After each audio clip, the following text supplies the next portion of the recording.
everybody, and welcome to another episode of the Prep Frenzy podcast. I am your co-host, Brayden, Mi Gameday, joined as always by Tyler, Michigan Football Frenzy.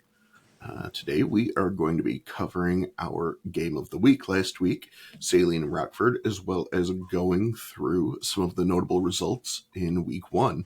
A couple of upsets, a couple of pretty surprising blowouts, and a couple of nice tight games, including the one that we went to. Yeah, that was a good one. That was kind of what we expected. We thought that would be a pretty good game. Super impressed by Saline, their kind of poise when Rockford kind of swung the momentum in their favor, especially there in the first half. They kind of gained momentum. Saline kind of stumbled a couple times, fumbled the ball, just kind of some uncharacteristic mistakes, and then kind of kept their poise and were able to pull themselves back. Yeah, I mean, it was a pretty tough test for Saline right from the start, fumbling their first or second play? I mean, yeah, just coming right out of the gate with a pretty avoidable mistake there. But yeah. And the week one mistakes, I mean, it seemed like they were biting both teams because Rockford, I mean, we'll kind of get to it later, but Rockford had a couple really costly, like bad snaps. They had one early that they lost, and then they had another one that they almost lost, and Daniels was able to kind of jump on it. And then they had the snap over the head for the punter, which kind of was the difference in the game. It was 28-28 at that point with 5 minutes left, and went over his head and safety, and then Saline got the ball back and were able to just ice it with another touchdown.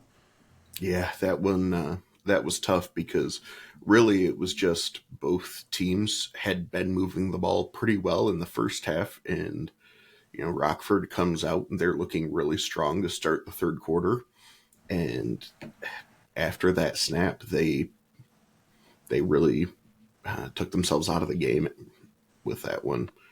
Down two, punting the ball, Saline comes down, they scores, and suddenly it's a 2-possession game, and you've got under 5 minutes.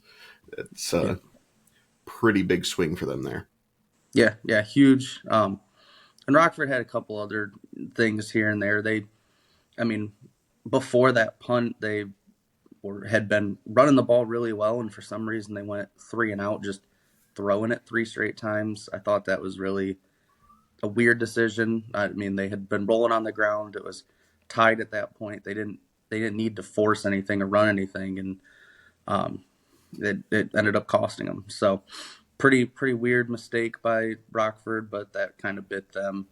But on the other side, Saline, really well coached, were able to kind of rally themselves back in the second half. And Tommy Carr is just unbelievable athlete. A couple really wild plays by him to kind of keep his team in it. So those are both teams that I come away with impressed. Even with the loss, I'm not afraid of Rockford nearly like I was, and Saline kind of proved everything that we'd kind of initially thought about them. Yeah, I mean, Saline, obviously one of the most talented teams in the state. Coming in here, I thought that Rockford's big advantage in this, as it often is for them, is more on the coaching side. They're a team that offensive and defensive fundamentals are always rock solid for them. And, the defense definitely played a pretty tight game. But, yeah, the offense, they were moving the ball up until that last possession before they fumbled the punt. They had been moving the ball well on the ground, including with Daniels, rushing ball pretty well himself. And yeah, they just kind of abandoned their game plan, and once that happened, took themselves out of the game. Yeah, that was a weird kind of ending to the game for them. To, like I said, they had been running the ball well, and they kind of took themselves out of it by just decided to try and force it when they didn't need to, and bad snap kind of was the difference in the game. So yeah, and back to what you said about Tommy Carr, I mean, that guy is a walking highlight reel. Yeah. Especially his score late in the game to tie it up, where, I mean, there were probably 3 instances on that one play where you thought that he was done for. He was sacked. He was going to run for, maybe just a yard or two, and then, oh, he's just going to throw it away. And, you know, 10 seconds later, we're standing there watching them celebrate a game tying score, and Yep. definitely someone to keep an eye on as the year goes, because he's got an arm, obviously, but impressed me quite a bit on the ground, too.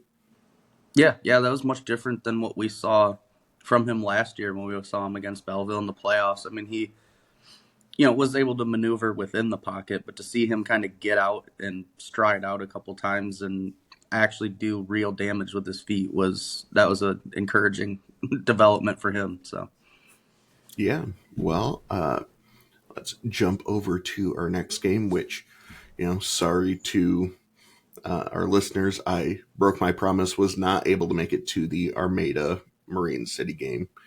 However, it does look like I missed a pretty good matchup. yeah, Armada squeaked out a 21-14 win over Marine City. Kind of what we expected with a close matchup. And obviously, those are two teams that have high hopes in the playoffs. So, not surprised to see that score at all, but two teams in the thumb area that are pretty consistently making runs in the playoffs. So, looks like we can kind of expect another one of those this season. Yeah, and we've got Armada coming up this week with a really nice matchup against a Crossville Lexington team that, correct me if I'm wrong, that is their first conference game, right? Yep. First BWAC game this year, or so far. So, yeah, and Marine City should have a winnable game. They play Madison Heights Madison, who blew out a Bishop Foley team that I didn't expect to put up much of a fight. So, yeah, both they'll have an opportunity to bounce back, and Armada will have another good test next week. Yeah. All right. Well, next we have what's probably my biggest surprise of the week. And that was number 5 Belleville finishing with 7 against number 10 Clarkston with 38. And, the narrative coming into this game was obviously Bryce Underwood and, how is Belleville going to respond without him? And I thought, well, maybe he's being a little overstated. Obviously, very talented, number 1 player in the country, but, Belleville, they've always seemed to got somebody. And tell you what, Yeah, that was that was a crazy score. I mean, I watched some of it that was being streamed, and it just looked like at the line of scrimmage they were outmatched, just getting pushed around. those Bowman The Bowman brothers, brothers, they're yeah, something else. unbelievable. Lucas Bowman finished with 143 yards in the score, and that's the first loss in the first week for Belleville since 2015. So, not something that we're used to seeing.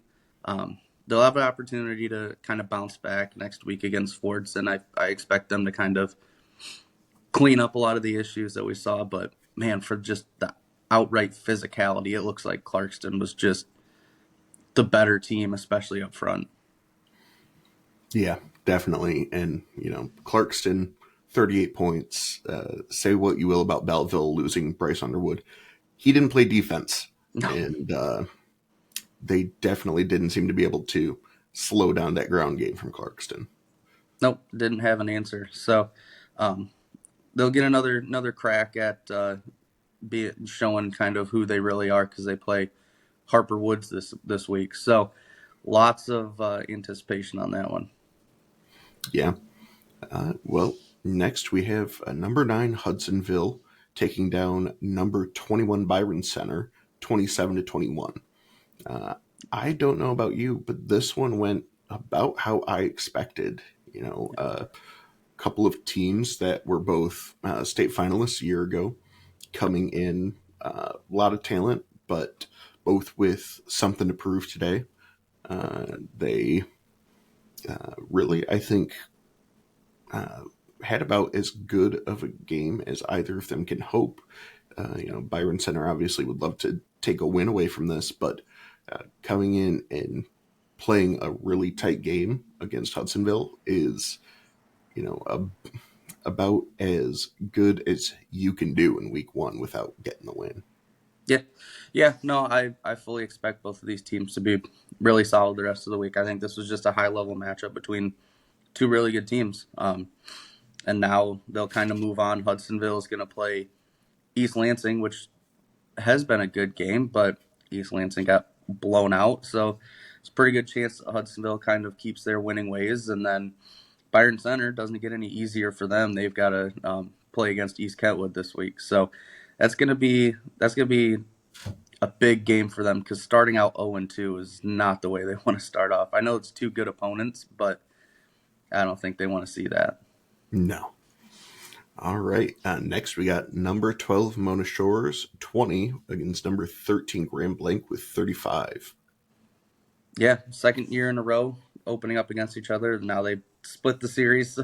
So Mona Shores got the win by 2 last year, but man, it's things are rolling over in Grand Blanc. That offense is just elite. And so now, I mean, you kind of re-gear in your mind what you expect out of them this year. I mean, going over there and beating them like that. I know the George Duggan's loss, I knew that would hurt, but man, it seems like maybe it's taken a little more of a toll than they had even initially thought.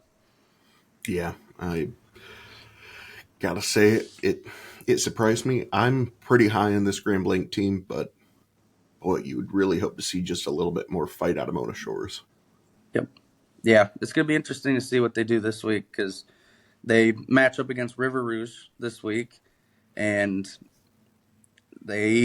Rouge, squeaked by John Glenn 13-7 this week. So there's some optimism still maybe if they go out there and win that one. But man, if they start 0-2 and they lose to River Rouge, that's going to be tough.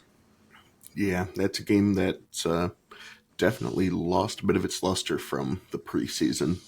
Yeah, absolutely. All right, next we got number 15 Davison with 38 to number 35 Roseville 21. Yeah, it wasn't maybe as high scoring as I thought it was going to be, but still lots of points.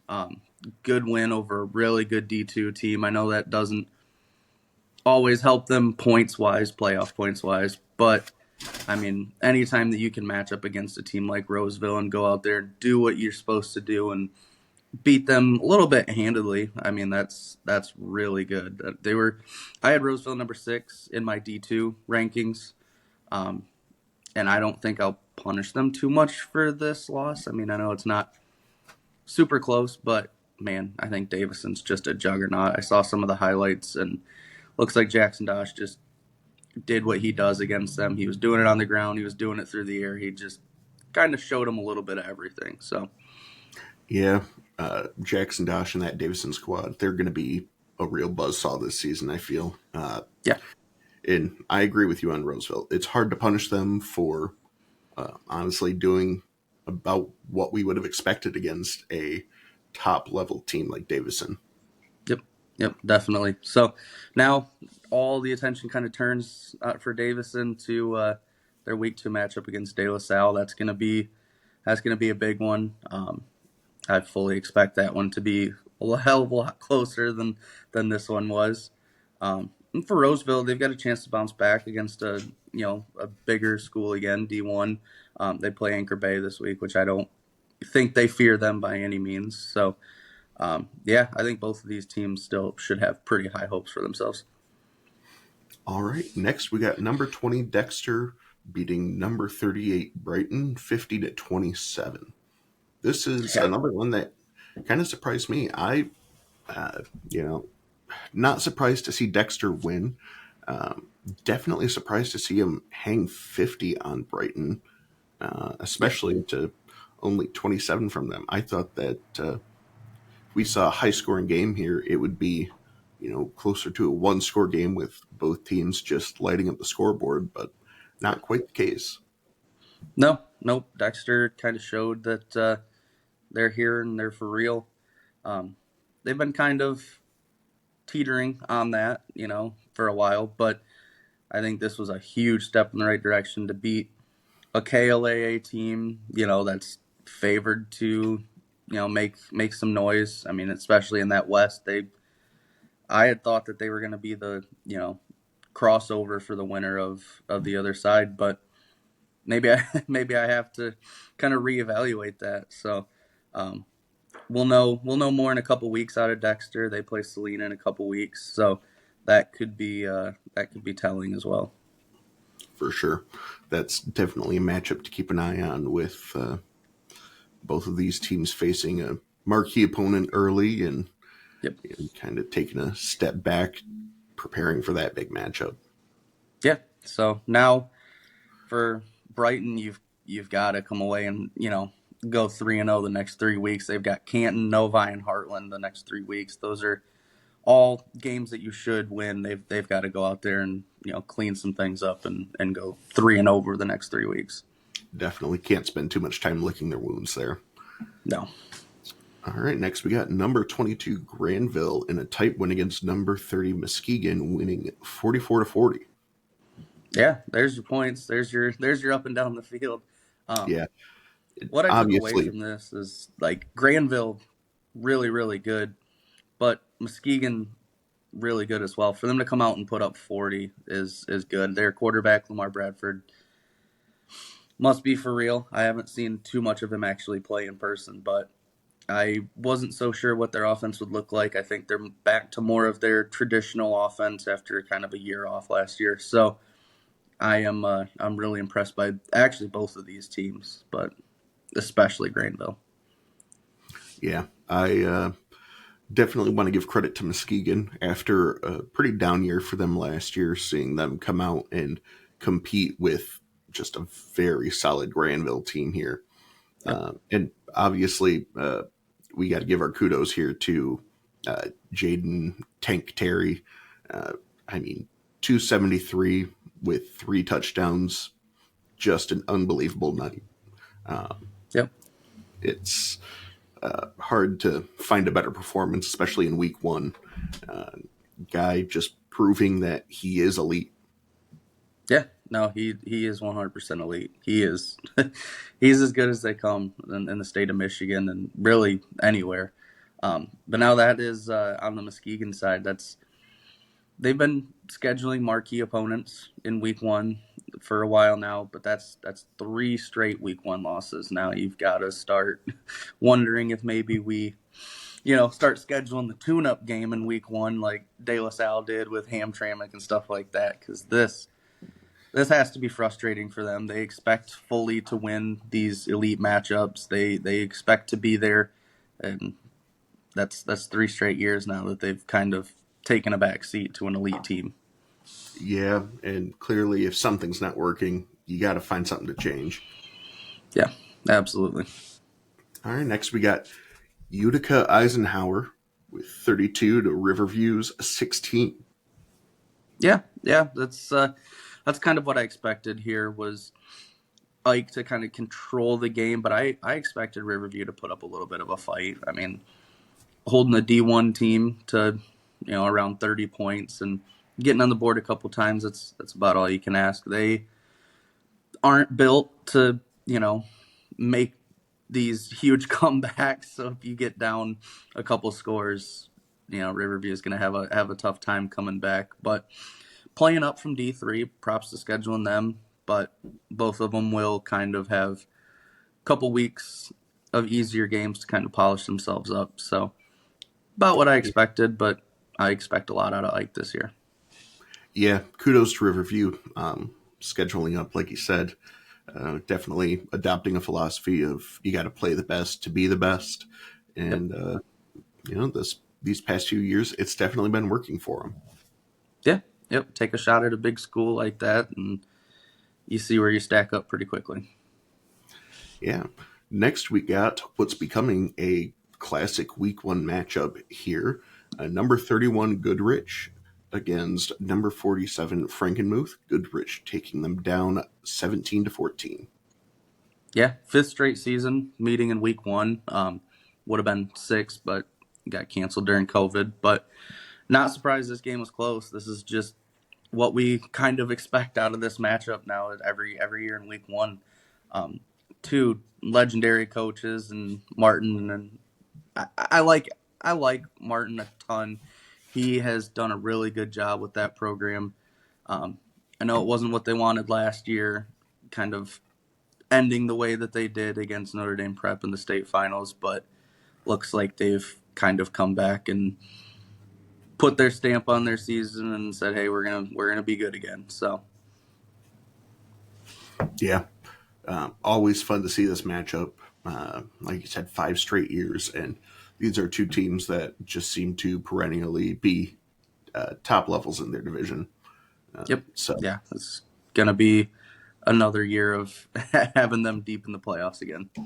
yep, and clearly a pretty even game. I mean, they Yep, were tied 7-7 heading into the fourth, I believe, and yeah, definitely two teams to keep an eye on for the rest of the season.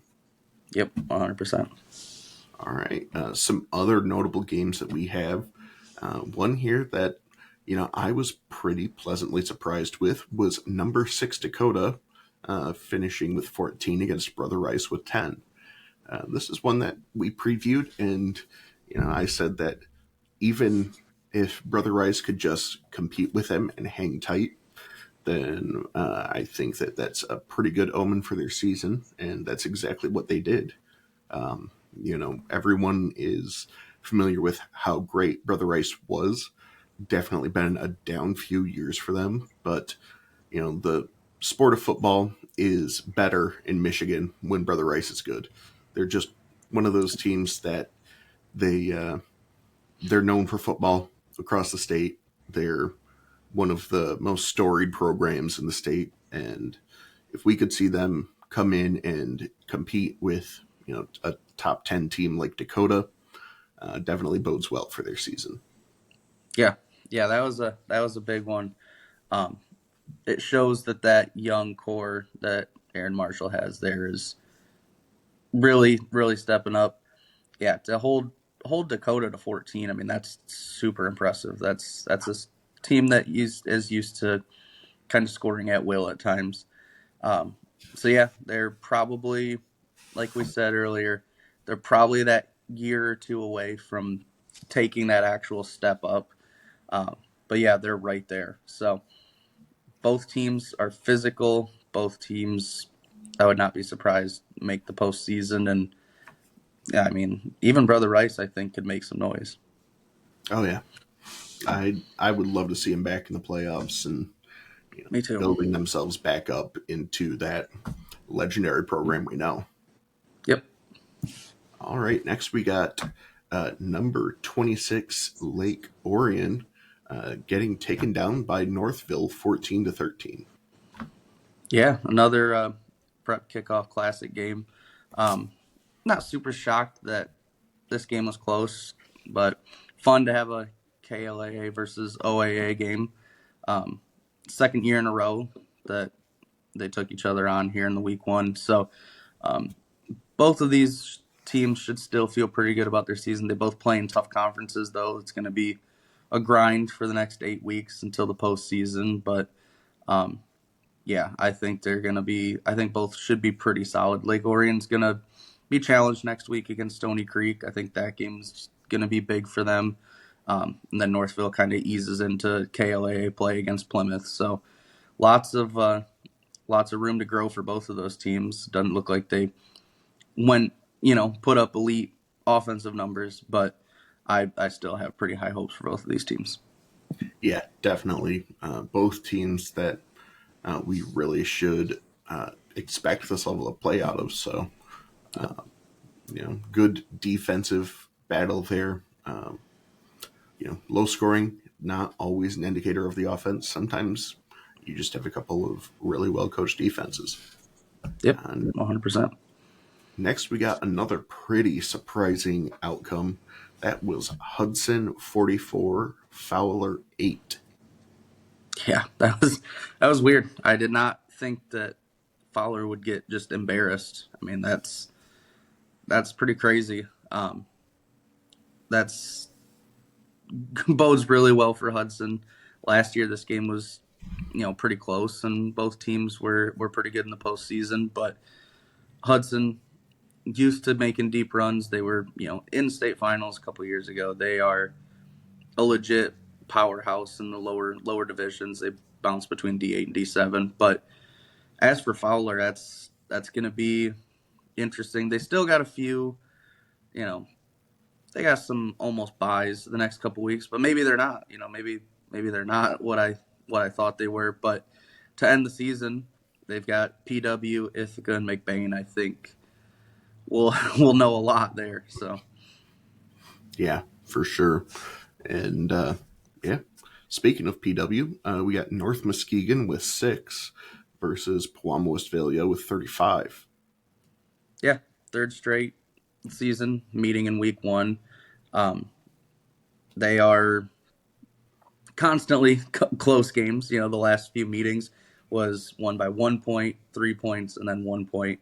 So PW kind of takes the driver's seat in that conference now, with Fowler kind of getting embarrassed like they did in week 1. So stop me if you heard this before, but PW is going to be really, really good again.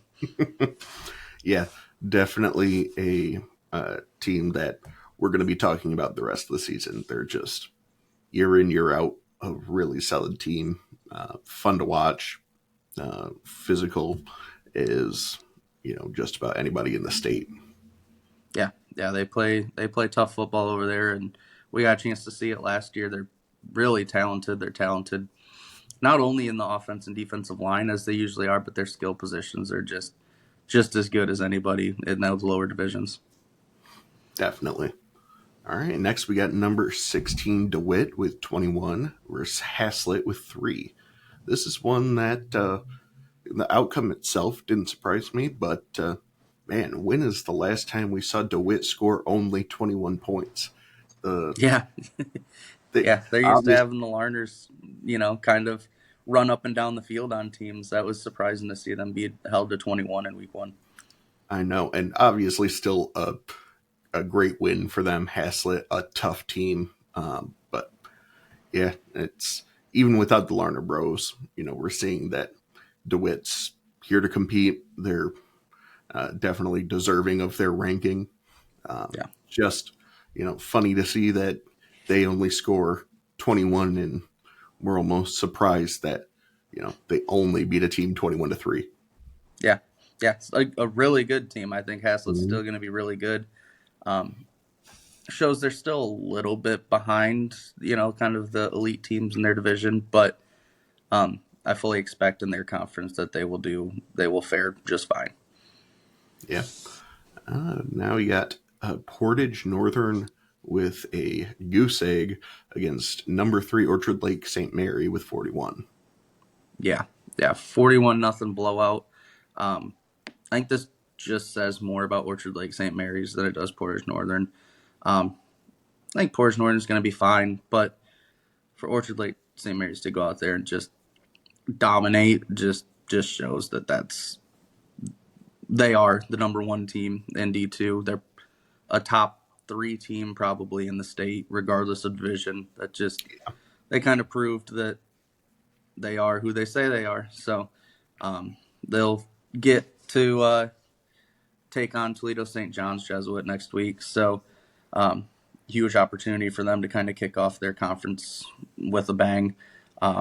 Portage Northern, no time really to regroup and lick wounds. They've got Midland next week, so they've got to turn it around, because starting 0-2 would not be good for them. No, definitely no weeks off for them. Like you said, Orchard Lake St. Mary. I mean, they're year in, year out one of the top teams in the state, and from week 1, just proving they're here at the top once again. Yep. Right, next we got East Grand Rapids with 7 versus Lowell with 40.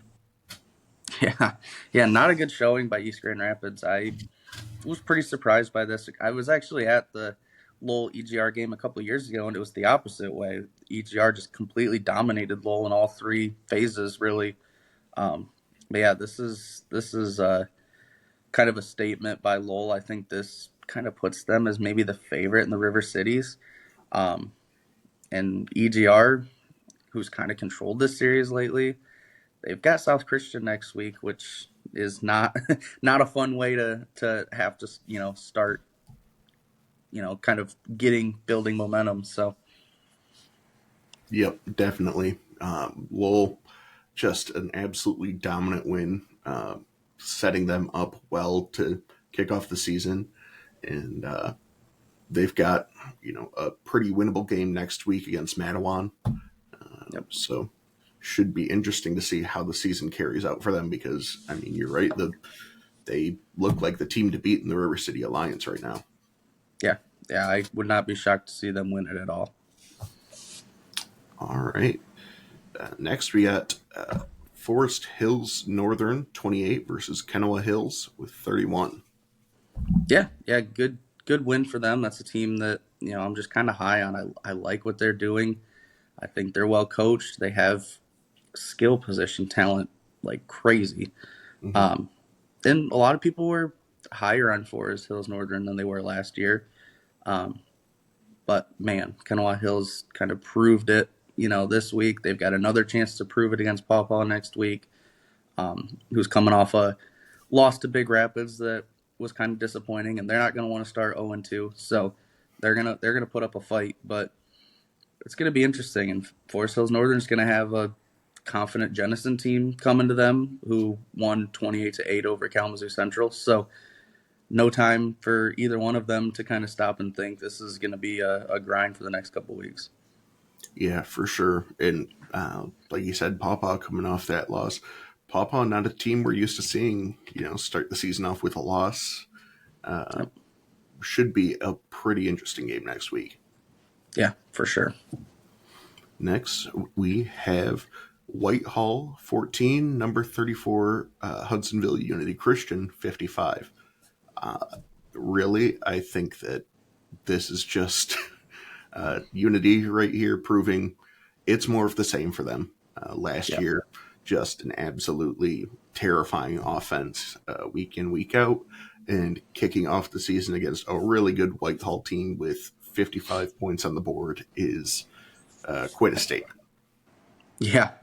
Not very many offenses are clicking enough to put up 55 against, a competent team. A lot of times we see these teams go out there and, it takes a minute for them to kind of find their footing. And, even if it's just the first quarter or something like that, it takes a little bit of time for them to get going. But looks like Unity Christian just kind of kicked it right off and went for it. So Whitehall kind of has a winnable game against Orchard View next week, and then they've got Zeeland West, so no time to stop and think about that one. And then Unity Christian plays Schoolcraft next week, who kind of squeaked behind Centerville, so they probably go out there and roll again.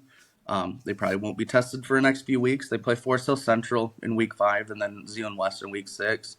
So that'll be the big tests for them. But yeah, as for the next couple weeks, look for Unity Christian to kind of, put it on cruise control probably.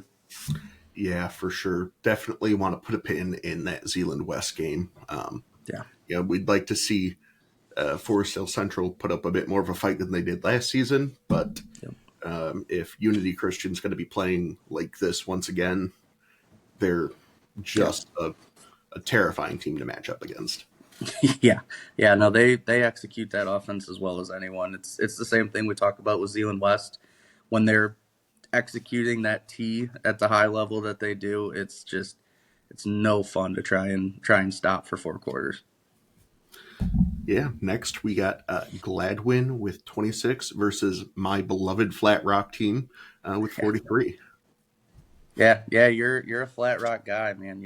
You have stuck to your guns on that team. You have been their biggest supporters. So, first meeting between the two teams, this kind of went the way I thought. I think Gladwin is, I think they're kind of that post dominance that they had there for a couple of years, and obviously winning a state championship in 2022. So they've taken some steps back, but Flat Rock proves that they're going to be for real again, and they're probably going to have another deep playoff run in them.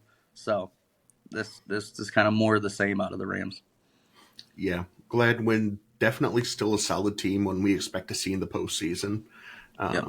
In Flat Rock, a team that some people say they don't play a lot of competitive teams in season. They don't have those marquee wins in the regular season. So Yep. good to see them coming off of a win against a just very all around solid Gladwin team. Yeah, and they're going to have a shot at a team that was at Ford Field last year in St. Mary's Catholic Central. So I, would push back a little bit on them not playing anyone because 2 weeks in a row now they've played some solid teams, um and week one kind of showed that they can handle a pretty good team. Yep, in that Monroe St. Mary's, that's going to be a tough out for them and definitely a game to keep an eye on for next week.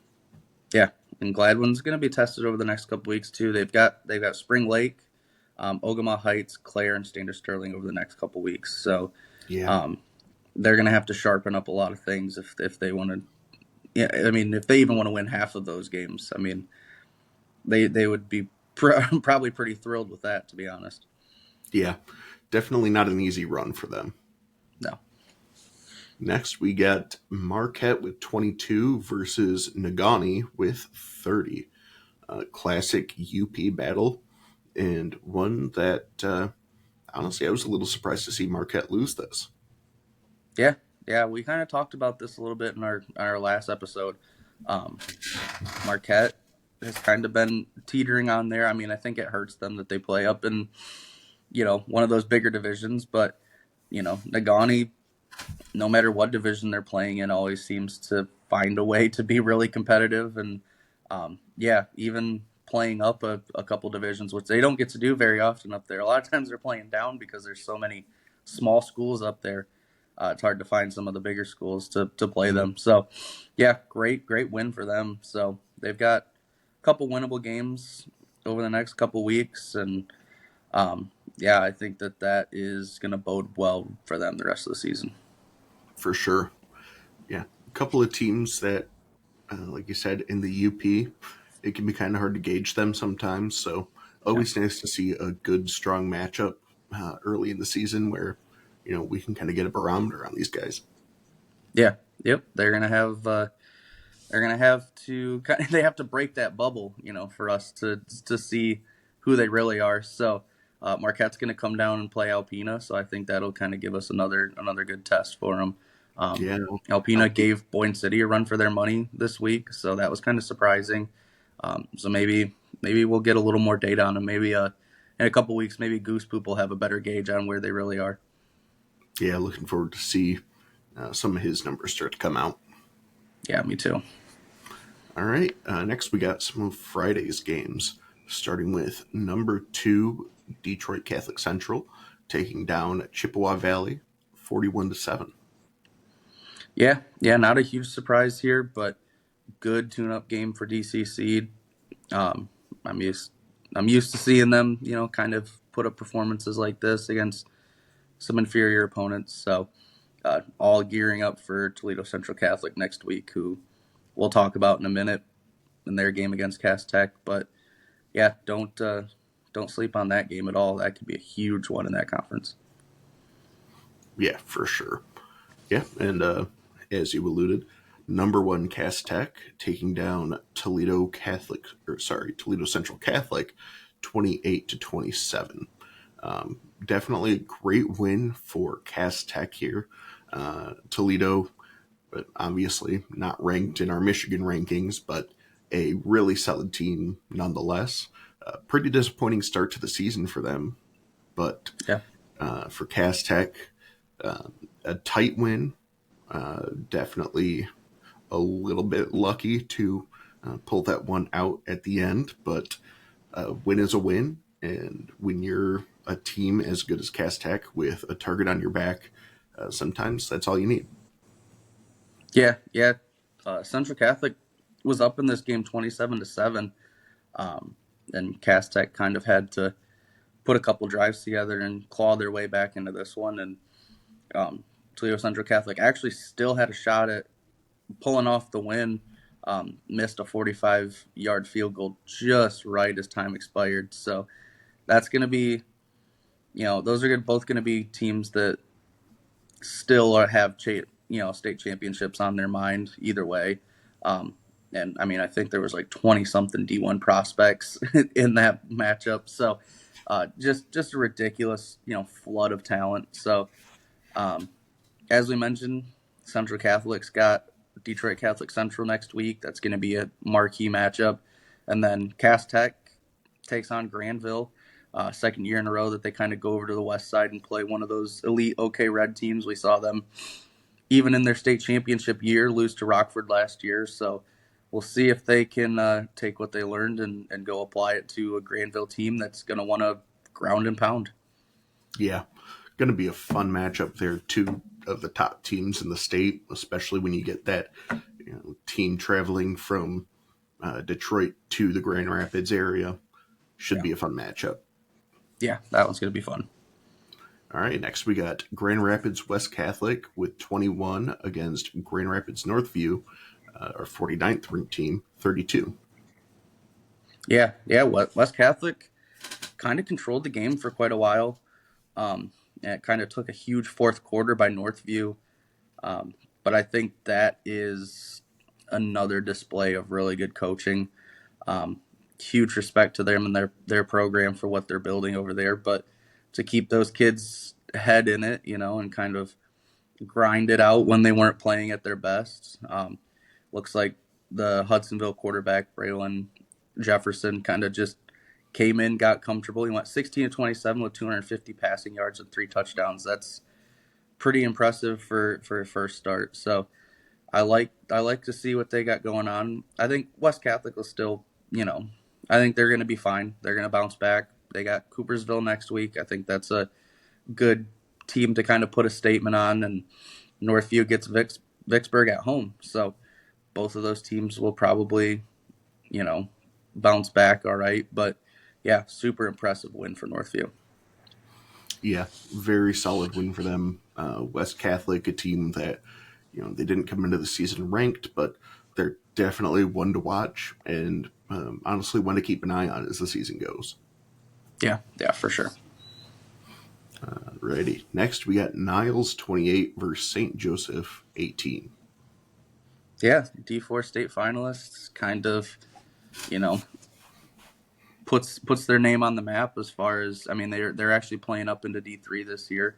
So they kind of put their name out there as, hey, we're still legit. I mean, we can take on some of the best of the best. I think St. Joseph is really good. I'm kind of surprised. I'm a little bit surprised by that. St. Joseph had some preseason hype. Niles, lost a couple key guys. They returned a bunch, but yeah, this was surprising for me. They came out and kind of controlled the game, and now they have, kind of entered the chat as far as being a legit deep playoff run again. Yeah, for sure. I was kind of interested to see how they would answer the call playing up this year. For sure, a good statement. And, St. Joe's, they're going to have a tough bounce back next week against that pretty solid Edwardsburg team. Yeah, that's not fun. So, yeah, they've got to kind of regroup and go out there and prove it next week. Yeah. Last game we have on the docket today, Redford Union 0 versus number 27 Harper Woods 40.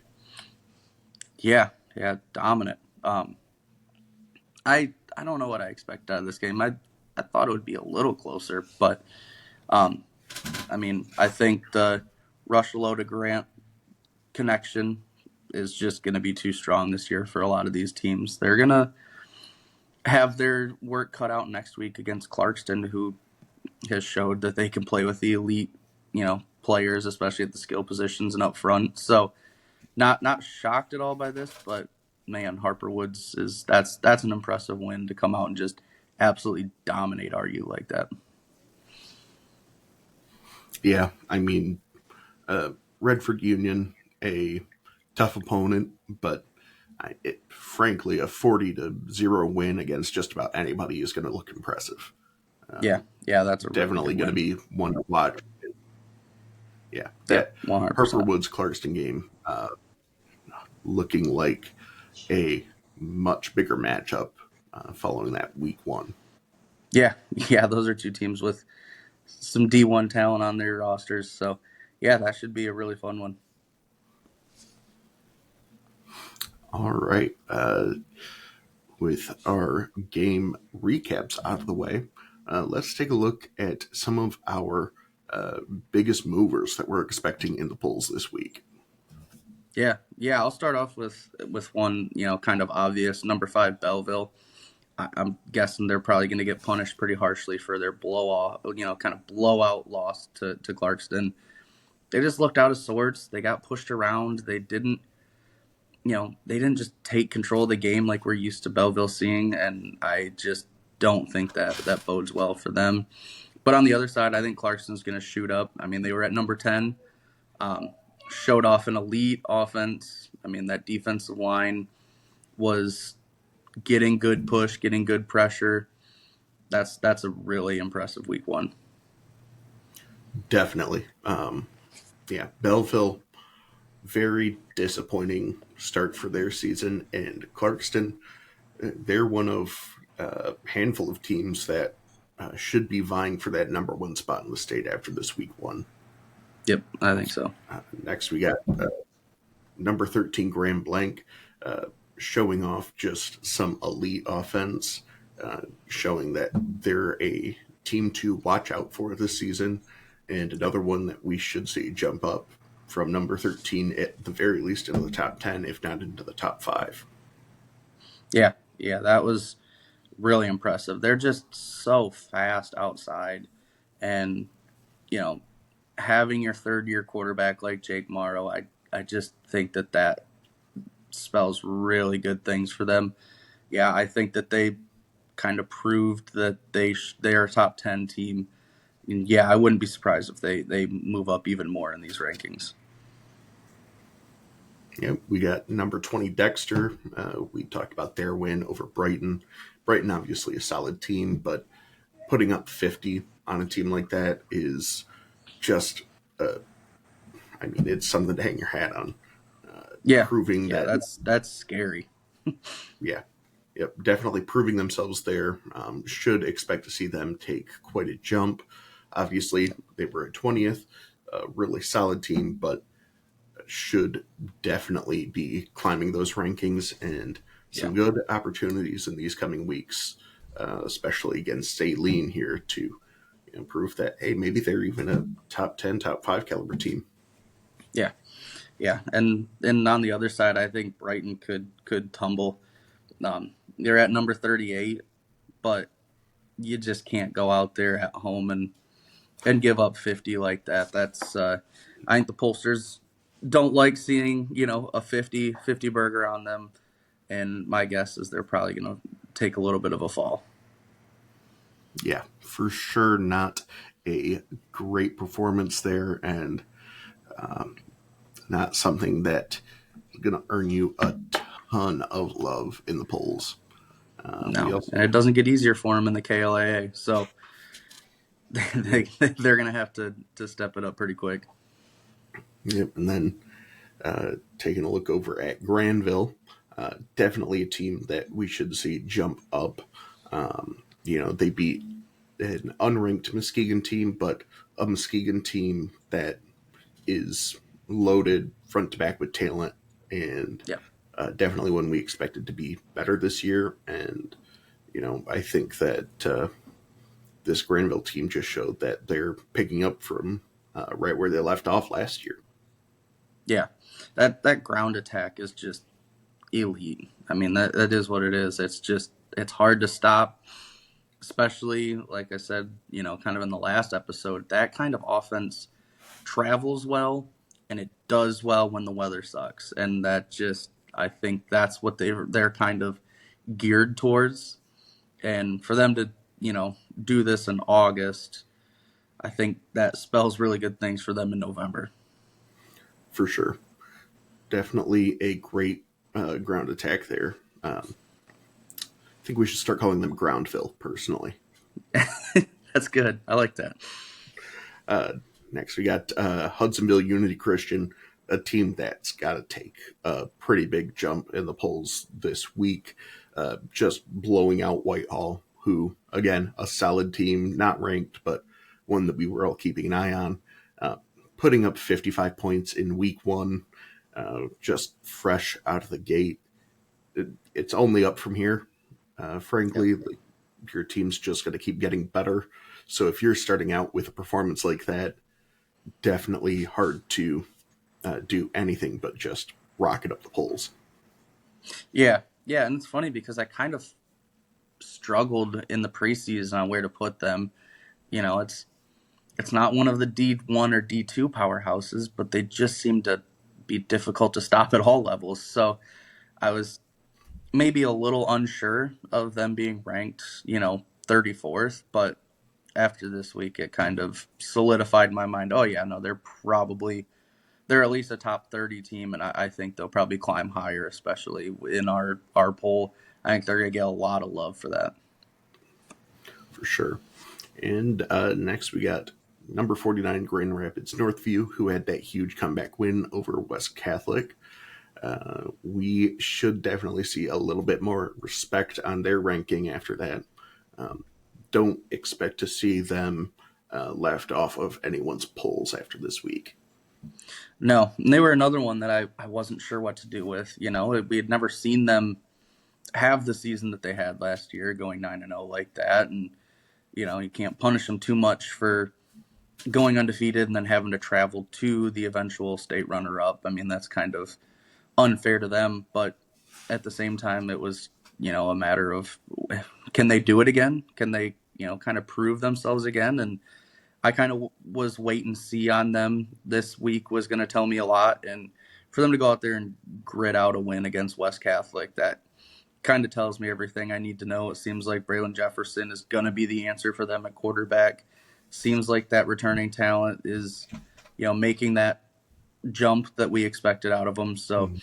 yeah, I expect them to shoot up the rankings much higher than 49. Yeah, and looking at our next game, Portage Central, who would beat East Lansing. East Lansing, a team that, you know, uh, personally, I was not super high on coming into the season. Lost a good amount of talent, and uh, they were solid last year, but one of those teams that needed to prove themselves for me. And after a loss like this, uh, I just don't see how I'm going to keep ranking them. In Portage Central, a team I had ranked in the 40s, a team that I now look at as proving that they're definitely a top 50 caliber team. Going to Yeah. be tough to argue otherwise. Yeah, I think Porter Central jumps into the rankings pretty quickly. Um, they're super talented, and I don't think it was a matter of you know being talented or not. I just don't know that many people knew anything about them. But yeah, to go out and play a perennial, talented team like East Lansing, to come out and just kind of dominate it, that should tell everybody everything they need to know. Mm-hmm. All right. Next, we got Niles with a really solid win. Uh, like we said, they're jumping up to that D3 level now, and proving that they're probably right where they should be as far as that divisional play goes. Um, Yep. should definitely see them start to creep their way into the polls, and if they keep this up, just keep climbing. Yeah, yeah, I was really impressed by that week one performance. That was kind of my I was kind of wait and see on them as well. I didn't want to just throw them at 50 and just kind of call it good and kind of regret it. So I was wait and see with them, but for them to go out and play St. Joe and just do what they did, that proves it wasn't just a flash in the pan last year. It doesn't give me pause or anything like that. I think that's a really good win, and I think the pollsters will probably reward them for that. I think they might jump into our top 50. All right. Lowell, team that just dominated East Grand Rapids. Um, Definitely think that they'd impress the pollsters with that win. And as they get into the RCA play, uh, a team that has the potential to just keep climbing once they, wedge their way in there. Yeah, yeah. There's so much talent over there and on the west side. I mean, there's so many good teams right now. Um, and yeah, I think that was a huge statement win. I mean, that coming out there and just dominating EGR like that is not something that we're used to seeing. So, great job by them. I think they might sneak into this top 50 here. Agreed. And finally, we got Grand Rapids South Christian. Good win over Grand Rapids Christian. Chance to definitely prove themselves some more in the following weeks. Yeah, yeah, I liked it. That was really really good win by them. And now again, just more West Side teams being really really good. For sure. And, just looking at the rankings here, pretty tough to look these over and, you know, take a guess as to who's going to end up number one when all the voting is in. But with, absolutely dominant win, we've got Clarkston with a chance. Uh, DCC, who was our number two in the poll, with a shot to snag that number one.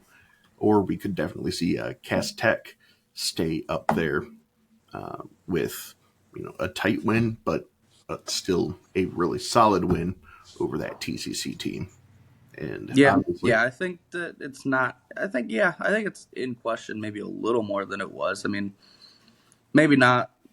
They might not actually move, but maybe a couple people will have a little bit shorter of a leash with them. Maybe a little bit. So I think that this Granville game is about as big as they come for them this week. agreed. I certainly don't think that they're going to be the unanimous number one overall. I don't think Yeah. they've done anything to drop them from that number one spot. I'm with you No. there, but they certainly have a big game coming up that if they want to keep that top spot in the state, a must win for them. Yeah.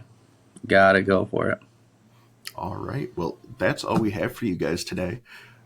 Thank you for joining and recapping week one with us. It was a really fun week. A lot of great games, a couple surprise blowouts. But we will be back with you guys this week to preview week two and go over some of our must watch games. Absolutely. Appreciate you guys for tuning in. Yeah. Thanks, everyone. As always, you can follow me at Mi Gameday on Twitter or X. And you can follow Tyler here at MICH Football Frenzy. That's FB Frenzy. Yep. Absolutely. And I'll have stuff all week over on Prep Red Zone. So stay tuned for that. I know you were getting your pictures all edited up. So Yep, migameday.com will have a ton of stuff from that as well. always. All right. Thanks for listening, everyone.